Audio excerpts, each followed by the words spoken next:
Welcome to Islamorada, the village of islands in the Florida Keys. This laid-back village spreads across several keys and is actually known to be the sport fishing capital of the world. And while we can confirm the fishing here is fantastic, it's also a paradise for divers, snorkelers, or anyone who loves to be on the water. In this video, we're going to be taking you all over Islamorada to show you what to do both on land and on the water. Oh my God! We've got a jam-packed couple of days planned, so let's get started. Our first day of exploring the Keys would begin at one of Islamorada's best rated spots for breakfast and one of the most popular spots among the locals.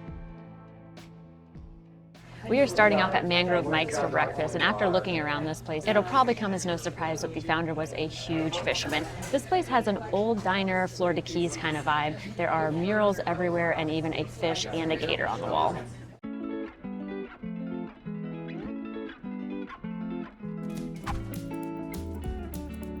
Now, one of the things that Mangrove Mike's is known for is their cinnamon rolls, and I was planning on ordering one, but when we got here, I saw that they're actually doing a special. It's a sandwich where they actually use their cinnamon rolls as buns, so I had to try that. Jamie also found a really unique item on the menu. It's a breakfast sandwich with brie and some sort of raspberry sauce. Both these items are really unique, and we are excited to try. All right, time to give this thing a try. I can tell that cinnamon roll is really good. It's really soft and gooey.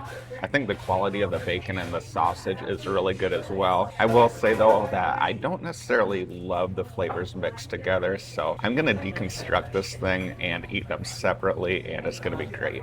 Now this sandwich looks even better than expected. The cheese is just oozing out of it. This Texas toast is nice and crunchy, and the flavor of the cheese and the jam go really well together. I like it a lot. We just finished our breakfast here at Mangrove Mike's, and what a great way to start off our first day on Islamorada. We both agreed that that cinnamon roll was fantastic and way too good to be included in a sandwich, but I was also surprised by how much I enjoyed Jamie's sandwich. It was the perfect mix of crunchy and gooey, and I really didn't even think that I liked brie that much until today because that sandwich was amazing. After starting the day off with a really unique breakfast, we have a really unique activity planned next, so we'll see you there.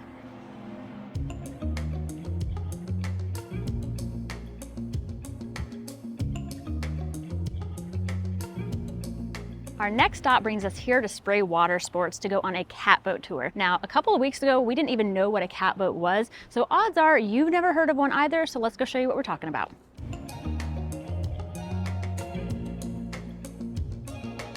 After a quick tutorial, we were on our way to explore the beautiful sights of Islamorada. Have some fun out there, guys. All right, so this little knob here turns it right and left. Turns that. And the thing over there is the throttle. So. They said pretty much we just keep it either in idle or all the way, so it should be pretty easy. There's our guide Sasha up there. Those things are really easy to control. Skylar just said it's really easy to control. Of course, we're in very calm waters right now. Yeah. But it might be a little more challenging in some waves or at high speeds, but so far so good. So it does sound like on these tours there are quite a few different places that you can go to. Because it is a little bit rougher today, I don't think we're gonna go to the lighthouse or the sandbar. We're thinking that's where the sandbar is. But just getting out here a little bit, you can feel the wind picking up already. The water is so pretty out here. We'll go through the Snake Creek and then I'll give you some time to practice to do some sharp turns or donuts. Okay. We're gonna be going a little faster now. I think my hat's gonna fly off. Woo! Yeah, that was a really good time. Oh, there's some rain over there. Getting a little wavy out here. So we're getting a lot of spray. Oh, are you gonna take us into that rain? Oh my gosh, there is some rain right in front of us now.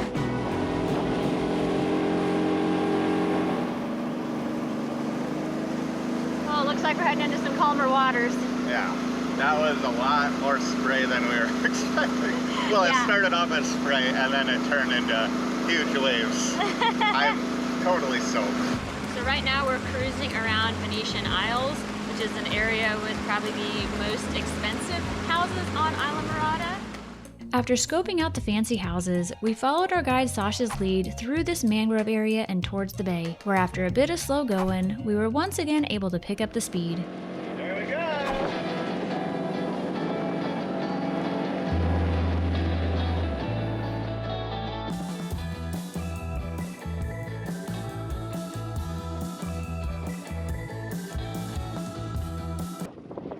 Sasha just told Skylar that he can whip it around a bit. He says it's impossible to roll these things. Oh my gosh. We'll see if we can prove him wrong. No, I don't want to do that. All right, let's go. All right.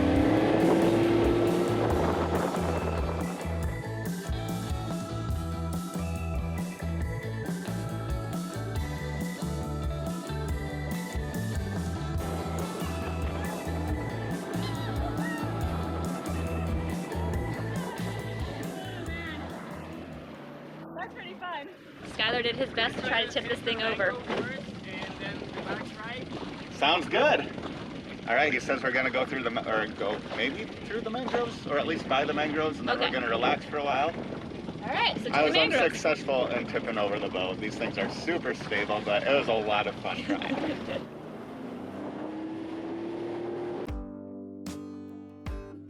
As we made our way out into the open waters, we were quickly able to get our catboat up to top speed, which is only around 30 miles per hour, but honestly felt a lot faster.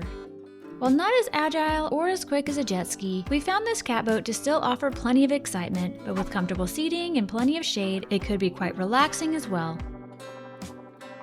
And speaking of relaxing, the chillest and also one of my favorite parts of the tour was driving through these mangrove tunnels.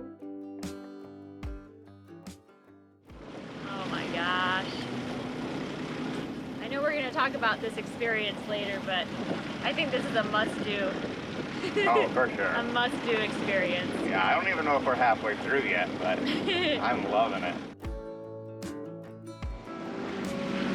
So our guide Sasha said that after we get through this mangrove area, we'll get to an area where we might see manatees or even nurse sharks, so crossing our fingers.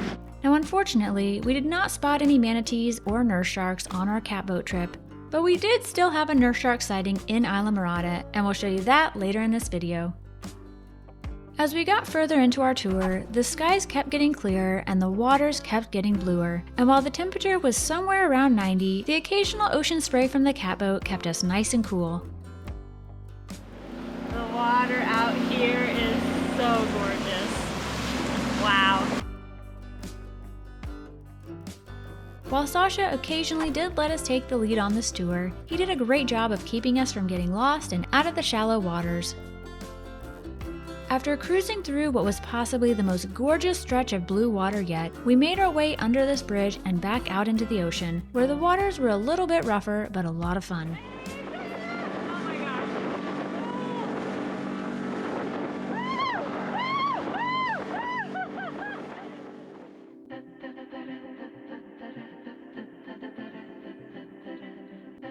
After a bit of splashing around in the ocean, it was time to turn around and head back into the bay, and before we knew it, we were back in the peaceful mangroves. Sadly, we are on our way back. I know Skylar could be out here doing this all day. While we make our way back towards our starting point, we have to give a big thank you to Spray Watersports for hosting us on this epic catboat tour. It was a totally unique and memorable experience, and we had an absolute blast. And to book your own catboat tour, or one of the many other tours offered by Spray Watersports, go ahead and visit spraywatersports.com or give them a call at the number below. While our tour with Spray Watersports was almost over, Sasha had one more stop for us, which took us back out into the ocean. So in front of us is a sandbar. We are going to go cruise around it. We're not going to have time to stop in, but it's also super busy. We're here on a Saturday, and I know our guide was saying that it just gets very, very busy on weekends. What I like about our sandbar is that we have food boats, just like food trucks with boats. Oh, nice. What? Oh, that's awesome. And sometimes on weekends you can see all kinds of crazy things. We're not even close to the sandbar yet, and we can see that it is packed. So there's the food boat over there. How cool you can come up to this sandbar and get food. So because we went to so many other places on our tour, we're not going to have time to actually get out on the sandbar, which is totally fine with us because we have seen so much. It has been awesome. Although an afternoon spent enjoying some beers on this sandbar did sound pretty appealing, we had a lot more of Islamorada to see and not much time to do it, so we made our way back to the docks at Spray Watersports. Skylar taking it home. That was so much fun. So this iguana just came running out of the bushes and jumped from here down to there. Some people were walking by and apparently he got spooked. Now he's in the water. Let's see where he comes up. He's all the way over there already. Holy cow. You weren't lying. We didn't know they could swim that fast.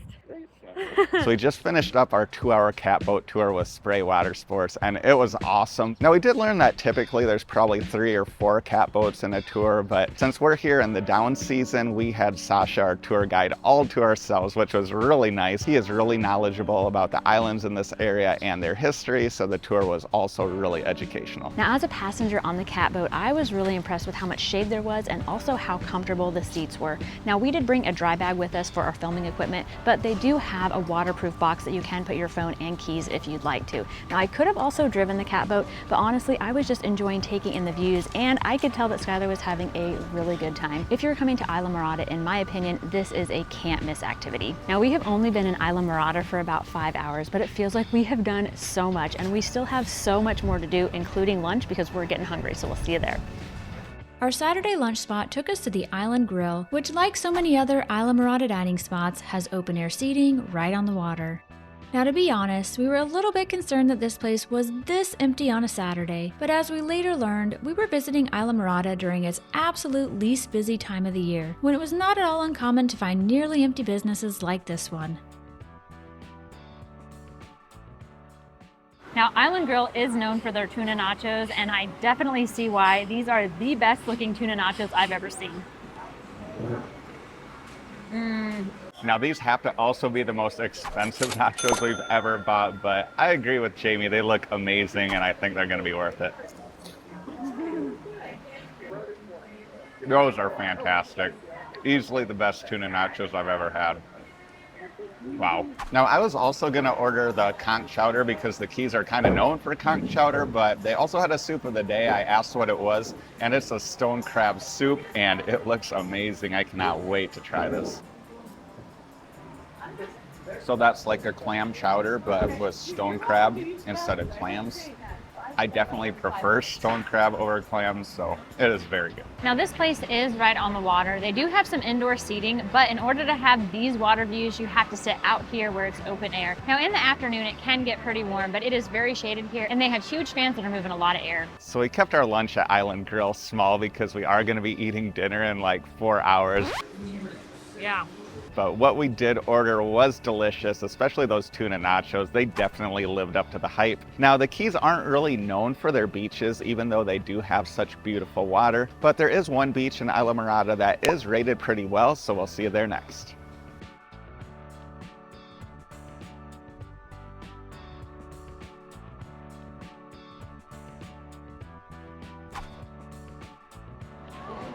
Founders Park is way more than just a beach, and if you're coming here for the first time, you may actually wonder where the beach is. When we came here, we drove by the tennis courts, the pool, and a bunch of boats before we even found it. Now, like Jamie just mentioned, there is a pool here, and when we drove by it, it actually looked pretty impressive. Plus, I think that you can get in just for like $3 or $4. But the beach here does look pretty decent. The water looks really clear, so I think we'll get in the water here. The water feels nice, but the bottom feels kind of more muddy than sandy like we're used to. I don't think it's mud. I think it's sand, rocks, and seaweed. But I think the seaweed feels a little slimy. There's no mud though. The water's really clear. I know, it feels like mud. Yeah, it's the seaweed. I've already seen some fish though. It's super, super clear. So we've walked more towards the middle of the swimming area, and it is a lot sandier on the bottom. It doesn't feel like mud anymore. If I just stand here really still, the fish will just swim around and I can just watch them from above. Now, living on Florida's Gulf Coast, we are spoiled with some ridiculously beautiful beaches, and honestly, the beach here at Founders Park does not compare, but we weren't expecting it to because the Keys are not known for their beaches. The fact that this is actually one of the best rated beaches in all of the Keys kind of says a lot.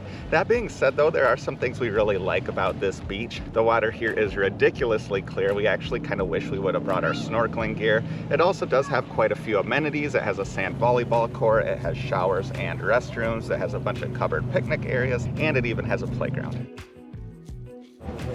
It is refreshing still. Yeah. I was kind of thinking it might be really warm this time of year. You know, it's late September, but it feels good. After cooling down at the beach, it was about time to hit a happy hour. But first, we're going to show you the awesome condo we stayed at nearby in Tavernier during our time exploring both Islamorada and Key Largo.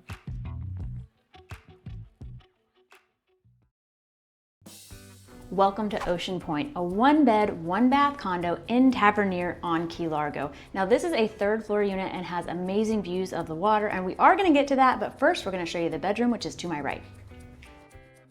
This colorful underwater themed bedroom offers a spacious king-size bed with nightstands and touch lighting on either side, and across from the bed is the TV and a dresser. Now along the wall behind me you'll find deep shelves as well as the closet. Now in the closet, you'll find the iron and ironing board, beach chairs, a beach umbrella, tennis and pickleball rackets, a bunch of hangers, and plenty of space to store your luggage. Next to the bedroom is the washer and dryer, and next to that is the bathroom. This bathroom has a walk-in shower, and I absolutely love the gray pebble stone flooring as well as the built-in shelf for personal items. There are additional shelves next to the sink as well as a magnifying mirror. Now let's go check out the kitchen. Now this kitchen is light, bright, and has been remodeled. It's got newer stainless steel appliances, including a microwave, stove, refrigerator, and dishwasher. It also comes equipped with a toaster, blender, magic bullet, and even a Keurig. Now if you're planning to stay a while and want to do some cooking, this unit has you covered with dishes, pots and pans, utensils, and silverware. Now my favorite feature has to be this giant counter and that it faces towards the balcony. So whether you're preparing meals or doing dishes, you have a great view of the ocean. On the other side of the kitchen counter is this bar area with stools and the living room.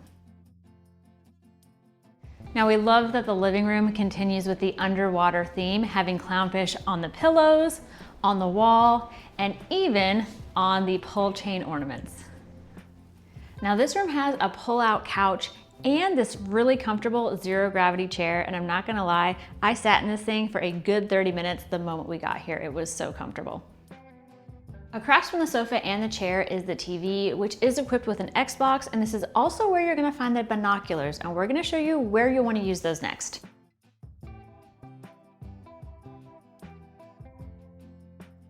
Now I know we've mentioned this view a few times, and here it finally is. This property is located on a 69-acre nature preserve, so it is very peaceful. We're looking forward to having our coffee out here in the mornings, looking for wildlife, and watching the boats go by. Now, if you absolutely love this unit like we do, but are thinking you would need a bigger space to accommodate a larger group, don't worry, because there is another unit that is available for rent in this very same building, and it's a 2-bedroom. We were able to check that out, so we're going to show you what it looks like inside before heading outside to show you the amenities.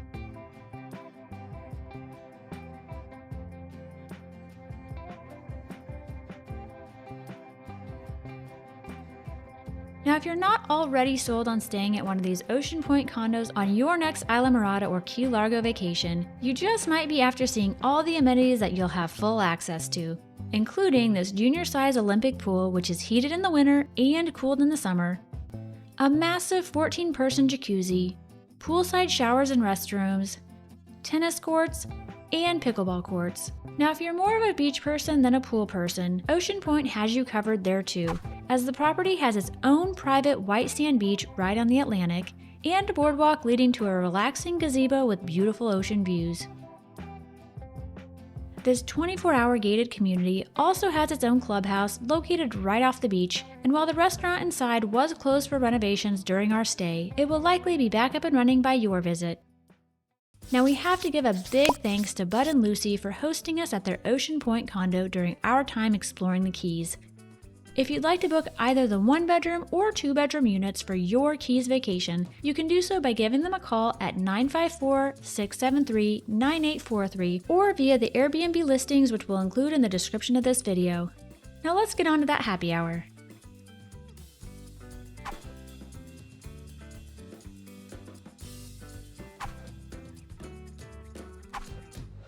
We came here to Loreley's because it's one of the most popular spots on all of Islamorada, and they also have an insane happy hour. From 4 to 6 p.m., 7 days a week, you can get $1.50 domestic draft beers and $3 craft beers. Now, I got a Spiny Lobster IPA. It's a local brew. It's like 8% alcohol, and it only costs $3. I would expect to pay like $7, $8 for this beer in the Keys, so this is an amazing deal. Now, normally Skylar is the one who orders the key lime pie in our episodes, but I saw it on the menu. It's a little bit different. It's frozen, it comes with mango sauce, and they said it was world famous, so I couldn't pass it up. I can say that we've never had a key lime pie quite like this one. It is extremely creamy. Probably pretty nice on a hot day too, huh? Yeah. Very creamy, not too tart, but also not too sweet. Yeah, I like it. So my second $3 beer is the Loreley Honey Blonde Ale. It's another one from Florida Keys Brewing Company, which I just found out is also right here on Islamorada, along with Islamorada Brewing. I thought we were just gonna go to one brewery tomorrow, but now that I know that there's two here, we're probably gonna have to go to both of them. So my third $3 beer is the Channel Marker IPA. It's from Islamorada Brewing. It's not quite as strong as the other IPA I got, and that's probably a good thing since it's my third one. Okay, that one's quite a bit more hoppy than the other one. It's like not sweet at all. It's more crisp. It's definitely lighter. You could definitely drink more of these. I still prefer the Spiny Lobster one. That was my favorite of the three, but it's still a really good beer. After helping Skylar polish off craft beer number 3, it was time to grab dinner next, or at least that's what I thought. So we both agreed that we loved Loreley's and easily could have killed another hour there before dinner, but after drinking those delicious beers from Florida Keys Brewing, I looked them up and realized they were only a few blocks away from here, so we're gonna make a quick stop by there before heading to our dinner spot. So bad news, guys. Florida Keys Brewing Company is currently closed. Good news is, though, that they do plan on opening back up in a few days. Sadly, we'll be out of here by then, but the next place we're heading to for dinner definitely will have beers, maybe even some from this brewery. We'll find out soon, and we'll see you over there.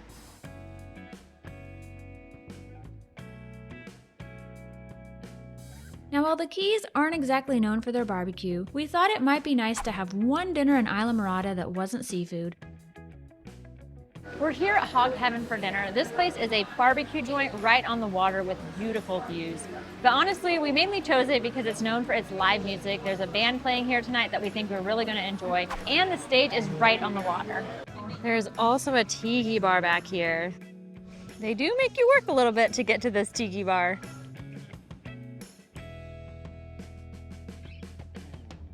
While we normally would have been all about sunset drinks at this tiki bar, what we really needed was some food, and thankfully our order had just arrived.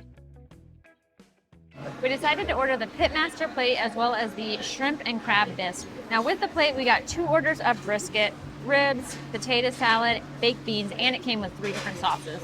The waitress said the brisket was the most popular item for this plate, so that's why we ordered 2 of them, and it does not disappoint.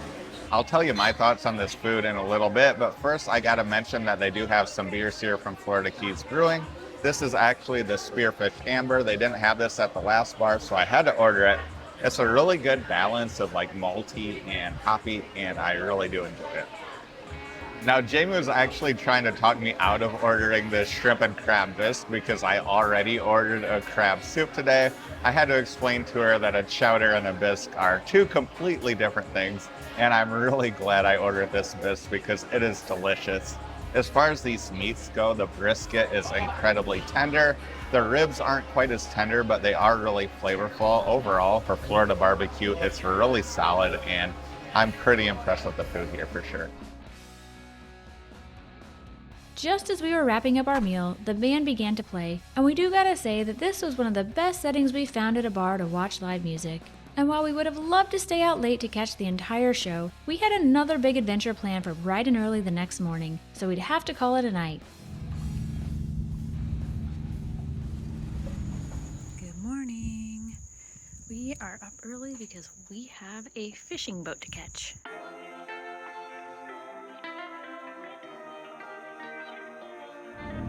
Good morning, it's 7:20 a.m. and we are heading to the marina to catch our fishing charter. And I actually just got a text from our captain. He said they are ready to go and the seas are supposed to be smooth today. So hopefully that means we'll be catching some fish. We arrived at the Whale Harbor Marina at 7:30 on the dot to find Captain Larry and his crew all ready to go. And within a matter of minutes, we were aboard the first choice, a custom 37-foot Merritt fishing boat. So we just left the Whale Harbor. We got Captain Larry on board with us, as well as Rick and Chip. They said we're going about 15 miles out today, and we're going to be fishing for mahi, tuna, and what was the third one? Oh yeah, wahoo. Should be fun. As Captain Larry navigated us out to sea, Rick gave us a crash course on tuna, mahi, and wahoo fishing, which honestly, neither Skylar and I knew anything about. We are going to be going by the sandbar where we were yesterday on the way out to our fishing spot. Don't see anyone out there yet, but it's early. So even though this is a smaller boat, there's an area in here that is shaded, and there's even a bathroom. Ballyhoo? Ballyhoo. Ballyhoo. Okay, that's what that bait fish is. You see how he's baiting this thing? You'd be surprised how sometimes the fish will steal it. Oh yeah. So they rig up the bait fish different depending on what you're going for. This one, he's rigging up for a mahi. The last one was wahoo. And wahoo have the sharp teeth, you said? Wahoo have Okay. interlocking scissor teeth. Oh, wow. Very, very, very, very sharp. They're vicious.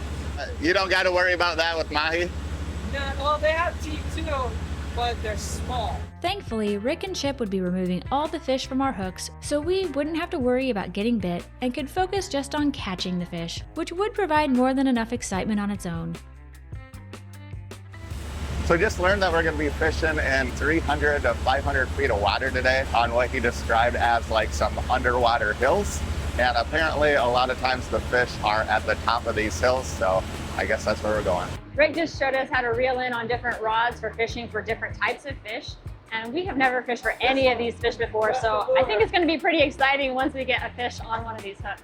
So unfortunately we weren't filming at the time, but on the way out here I already saw a jumping stingray and also some flying fish. So apparently the fish that we're going for today do feed on flying fish, and they're actually trying to make our bait fish appear to be flying fish. So hopefully they'll be successful. He's putting this line way out there. So I wasn't sure what these wires were for on the sides of the boat, but now I know. So previously the two lines over here were set for tuna, and the one over there was mahi and wahoo, but they just switched those two over for tuna, or they're in the process of it, because apparently right now we're in an area where lots of tuna tend to hang out. So this is a tuna worm, and they're saying it's very effective, which is crazy because it's like super easy compared to the other ones. There's little eels that swim around out here too. It's all to simulate what's in the water and what the fish are eating. Now around 15 miles out in the Atlantic, and with all our hooks baited for tuna, it was finally time to test our luck. Greg. Oh my gosh, so we've got two fish on here. Ah! What? Blackfin tuna, guys. Blackfin tuna. What? Wow. Oh my gosh. Well, I see where it gets its name. Wow, that's actually really pretty. While I was filming Skylar reeling in our first fish of the day, we barely even noticed that Chip had reeled in the second one. The worm works. The worm. You're right. The worm never fails. With two blackfin tuna already in the cooler, it was time for me to try to reel another one in. All right, we got our third tuna on the line.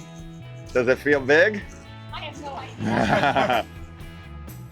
As I was using every ounce of my strength to reel in my first fish, Skylar got another one on the line as well. And after a long and pretty exhausting battle, we finally pulled in my fish, and we had two more tuna in the boat. Now I should probably mention that while Skylar may have reeled in more tuna than me, the biggest tuna we caught was mine. While Skylar's tuna was nice and calm, mine didn't seem too happy about being in a boat or posing for a picture. So Captain Larry is doing a great job of finding us some fish. We got 2 more on the line. The one I was reeling in was pretty far out, so my arm is really tired from bringing it in. The one Skylar got in was a little bit closer to the boat, and now we have 4 black tuna. All right, got something else on the line. Let's see what he's reeling in. I know, it's a lot. Here he comes. See what it is. Nice. Oh yeah. There we go. Number 5? Number 5. All right.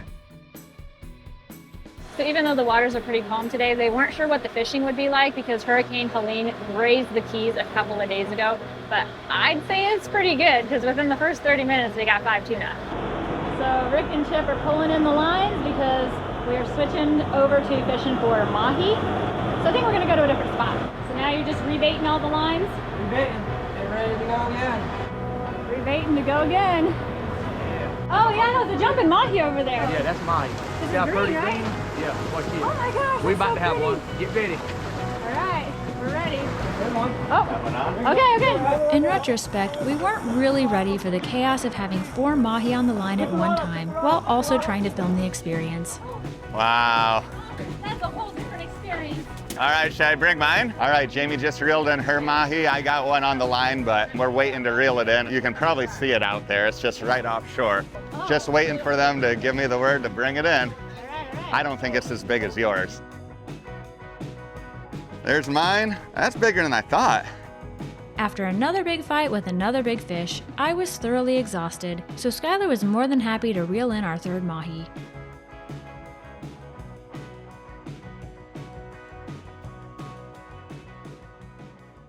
They were not lying. That was intense. Yeah. It goes from like waiting to very exciting. So we just got done with our first mahi run, and when they said it was going to go from 0 to insane real fast, they were not lying. It's like when we had 1 on the line, we immediately had 4 on the line, and everybody had to work together to get him in the boat. Now, I think we were able to reel in 3. One of them did get off of the line, but through the entire experience, Captain Larry, Rick, and Chip did a great job of coaching us on what to do. By now, we'd been out on this charter for a few hours, and as excited as we were to catch some more fish, we were even more excited to eat the ones we'd caught. And we already had far more than we could eat ourselves, so the captain decided to head back to shore. Yeah, I was like, where else can he go? I'm like, oh, all the way up. While on our way back to the marina, Captain Larry was nice enough to let us join him up in the helm, where the views were great and the breeze felt amazing.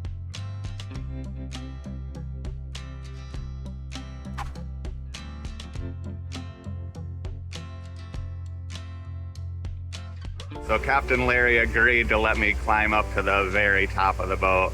Pretty nice view up here. Nice breeze as well. As we made our way closer to shore, the waters became lighter and we were soon driving by the sandbar, which was once again a very popular place to be. Before we knew it, we were back at the marina where it was time for Captain Larry to clean our fish, for me to admire our catch, and for Skylar to enjoy a beer. And we both couldn't pass up the chance to try the freshest tuna you could possibly have, and it was fantastic. We just made it back to Ocean Point after our fishing charter with Captain Larry. Now, we weren't actually planning to come back here until this evening, but because we caught so many fish, Captain Larry insisted that we at least take enough fish for lunch and dinner. So we stopped by to drop off our dinner catch of the day. Now, we will show you where we had some of our mahi cooked for lunch in a little bit, but first we want to talk more about the fishing experience. So we obviously had no idea what we were doing, but thankfully Captain Larry and his deckhands Rick and Chip definitely did, and we were able to bring in more fish than we could possibly eat on our own. Now, I'm pretty sure we could have caught even more fish if we'd stayed out there longer, but honestly, we'd already caught enough, and there's hardly any breeze out there today, and it was really hot and sunny, so I think after a couple of hours, we were all ready to head back. Now, we took some of our mahi to Wahoo's because it was only steps away from where we got off the boat. We hung out with the crew for a little bit, cooled down, and also enjoyed some of the freshest fish we've ever had. The breading on the fish was light but still crispy, and overall the fish was delicious. Now, Skylar did take the recommendation of Captain Larry and ordered a mix of the 2 chowders that the place offers, and he said it was amazing. And of course, we had to top it off with a piece of key lime pie. This pie came with some meringue on top, and the filling was tart, just how Skylar likes it. Now we have to give a big thank you to Captain Larry Wren for hosting us on this amazing fishing trip. We couldn't have asked for a better Keys fishing experience and couldn't be happier to recommend first choice charters for your next Islamorada fishing trip. To book your own charter with Captain Larry, visit sportfishingfloridakeys.com or give him a call at 305-360-4900. Now our next stop of the day was going to be Windley Key Fossil Reef State Park. It looks really cool, but after spending so much time outside in the heat, we decided to try to stick to some more leisurely, mostly indoor activities, and frankly, we're both just incredibly exhausted, so I think our next stop is going to be coffee. So as we head to our coffee spot, we should probably mention that we don't normally drink coffee at 4:30 in the afternoon, and apparently most other people don't either, because although there's many great rated coffee spots around here in Islamorada, almost all of them are closed. But we did find one that was still open, so we got to book it there before it closes because we really need the energy. Our search for coffee took us to the Rain Barrel Village, which we found to actually have 2 coffee spots that were still open, and also to be the location of an Islamorada landmark we'd been curious to check out, this giant spiny lobster statue. We learned that the massive fiberglass statue named Betsy has been around since the 80s and measures around 30 feet tall and 40 feet wide. Now, in this area, there's a bunch of teeny tiny shops with a lot of characters, so if you want to do some shopping, we'd recommend stopping by the Rain Barrel and the shops behind it. Getting back to our coffee, both Skylar's iced cafe con leche from the Lobster Shack and my iced Thai coffee from Boba Manatee were super energizing and gave us the boost we needed to move on to our next adventure of the day. Perhaps the most popular tourist attraction in all of Islamorada is right here at Robbie's, where people come to feed the tarpon right off the dock. We had originally planned on grabbing dinner here as well, but since we have so much fish back at Ocean Point, we're gonna have a restaurant close to there cook it up, and we're just here to feed the tarpon. We loved all the old Keys vibes inside Robbie's, which is definitely the type of place a pirate would feel right at home. And after spending $10 for entry and a bucket of bait, we were ready to feed some really big fish. But out on the docks, we soon found that it wasn't just the tarpon that were looking for an easy meal. We just spotted 2 things that look like nurse sharks. There's a dorsal fin. They're not tarpon. Oh yeah, those are definitely nurse sharks. That's so cool. Now we've been warned that these pelicans will try to steal the fish out of your bucket while you're feeding the tarpon, so we're gonna have to keep an eye on them. Ooh, this one's big.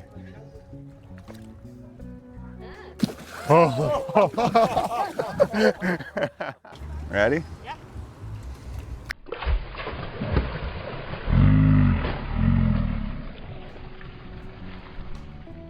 Are you ready for this, Jamie? I don't know. It kind of looks scary. You can do it. Oh my gosh. Oh boy. I got scared. So everybody else left the dock, and so the pelicans are targeting me. Attempt number 2. If I can't do it this time, Pelican's coming up behind you. if I can't do it this time, you're gonna have to do the last one. All right. Get out of here.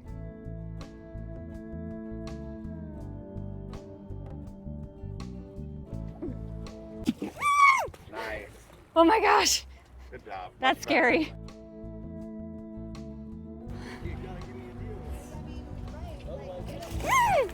Okay, I got a second try. How did that even happen? I don't know. Oh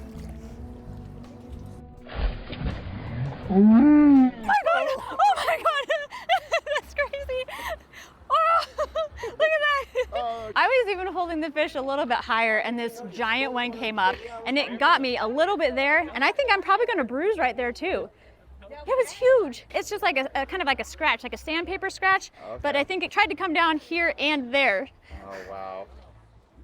It Glad was. you did it still? I'm glad I did it, but it was scary. So I just went and washed my hand with soap and water, and as you can see, it really isn't that bad. So I gotta admit, I was a little bit concerned that this activity would just end up being a tourist trap, since literally everyone that comes to Islamorada ends up seeing the tarpon at Robbie's, but it ended up being really cool. It is a totally unique experience that we would recommend, but we do suggest that if you want to avoid the crowds, you come either early or late. By the time we left Robbie's, the sun was just setting and it was about time for dinner. But we decided that first we could use a drink, and it just so happened that Islamorada Brewing was on the way to our dinner spot.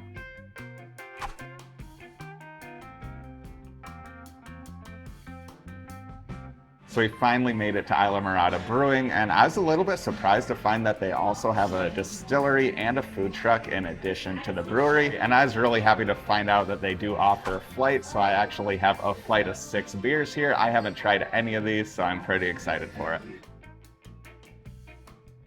So the bartender said that the most popular beer here is the No Wake Zone. It's a coconut key lime blonde, and I understand why it's so popular. It's really good. It's probably my second favorite, but my absolute favorite one is this one. It's Bud & Mary's Blueberry Summer Ale. It's delicious. It leaves a blueberry flavor in your mouth long after you drink it. It's light, it's refreshing, it's really good.